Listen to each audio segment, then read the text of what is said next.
Namaste to you all. In our previous video on Guru Purnima, we had the honor of presenting a few details of Rishi Veda Vyasa and his huge volume of work, which included the Vedas, Srimad Bhagavatam, Mahabharata, Brahma Sutras and many more.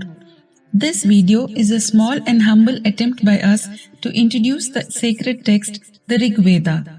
Being a complex subject, we decided to present them as a series of videos for easy understanding.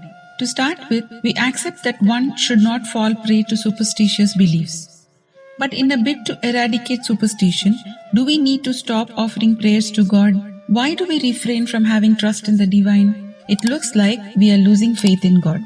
In fact, it seems much easier to move away from the path of spirituality. The trending practice now is adamantly not wanting to pursue this path.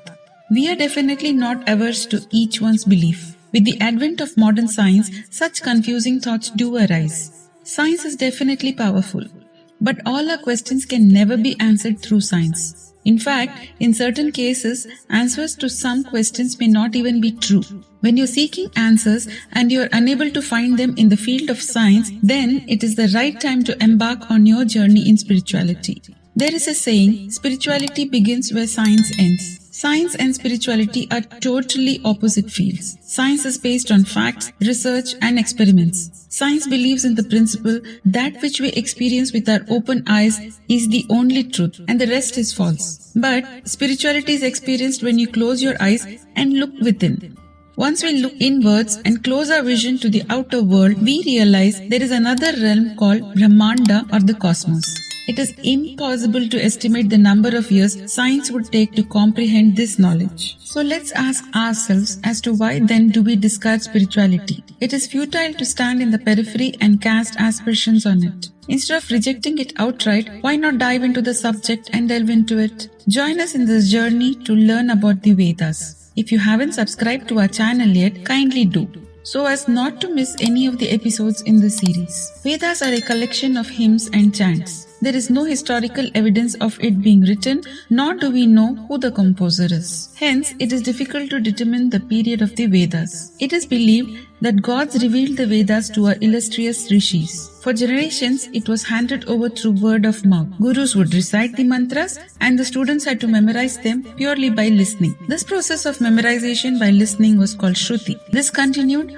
until a formal documentation was done by Rishi Veda Vyasa. Did you know his name originally was Krishna Dvaipayana? According to Devi Bhagavatam, the initial scripture of Veda had only one part. Later, Rishi Krishna Dvaipayana arranged it into 4 parts. Hence, he was named Rishi Veda Vyasa, meaning one who split the Vedas. Vedas were classified under Rig Veda, Yajur Veda, Atharvana Veda. Realizing the importance of rhythmic song pattern, the Sama Veda was composed. Do you wish to learn and understand the core principles of the Vedas? With my limited knowledge, let me try and introduce the vast wealth of knowledge that lies in the Vedas. Previously, most people learned the Vedas mechanically by rote without understanding the meanings of the mantras. In effect, the Vedas serve different purposes to promote true happiness of human beings. They guide us to live a virtuous life. They address issues of one's ego, arrogance and pride. Vedas help us to overcome the intoxication of the 5 senses and help us understand our true purpose of life. The words of wisdom lies in our Vedas. Many centuries ago,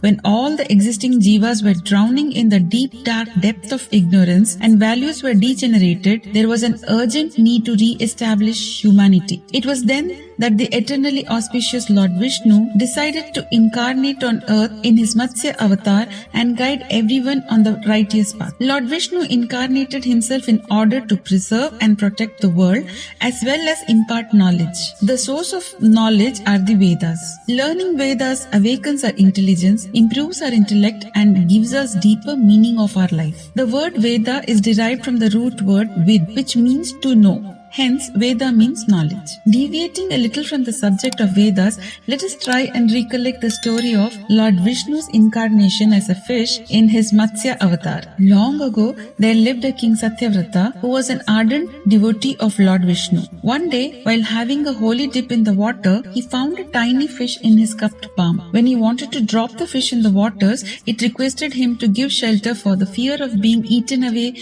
by the bigger fishes in the river. The king obliged and carried carried the fish in his kamandal to his palace and transferred it to a vessel. But to his surprise, the fish started growing rapidly in size. Lord Satyavrata then had to change the container and put the fish in a bigger vessel. Later, it had to be transferred to a pond. The fish kept growing, and so the king put him in a lake. From there, it was taken to a river. Finally, the fish had to be shifted to the ocean. It started growing even bigger in the ocean. This was none other than Lord Vishnu in his Matsya incarnation. Pleased with the king, Lord Matsya informed him about the great deluge which would soon flood the entire universe. Before embarking on his journey into the sea, Lord Matsya advised the king to build a huge ship and instructed him to collect the best seeds from flora and the best representatives from fauna. Assuring King Satyavrata that it would appear after a week, the fish swam away deep into the oceans. Soon the great flood started. The storm and rain was so severe, it looked as though it would submerge the earth. Meanwhile,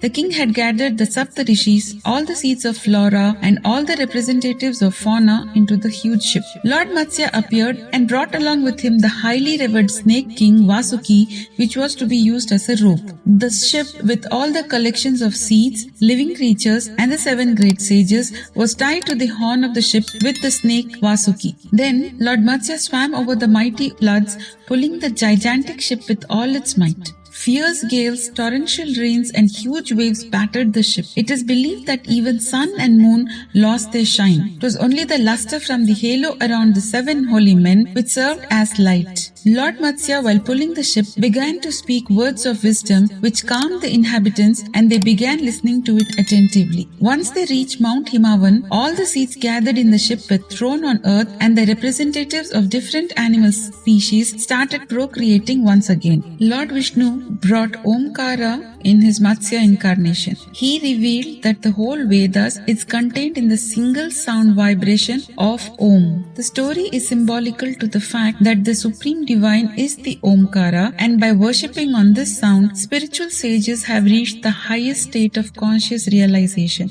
From another Purana, a story goes that Hayagriva, the Asura king, did not want human beings to benefit from the knowledge and guidance taught in this Vedas. So he stole them as he wanted to rule over the world. Lord Matsya fought with this Asura king and retrieved the Vedas. There is another fascinating story of Asura king Hayagriva and Lord Vishnu, which we shall take up in one of our upcoming videos. Listening to these stories, we understand that divinity only needs trust and pure devotion. Coming back to the subject of Vedas. Vedas are like seeds. Our rishis sowed these seeds and reaped knowledge in different fields. Through the practice of intense penance and with the vibration of Omkara, they were able to access divine knowledge.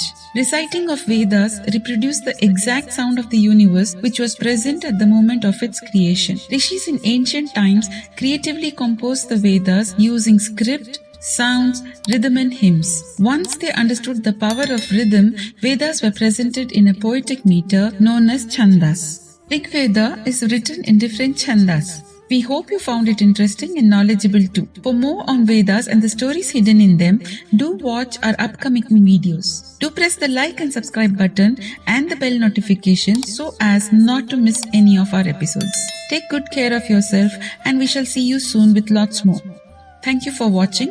Namaste.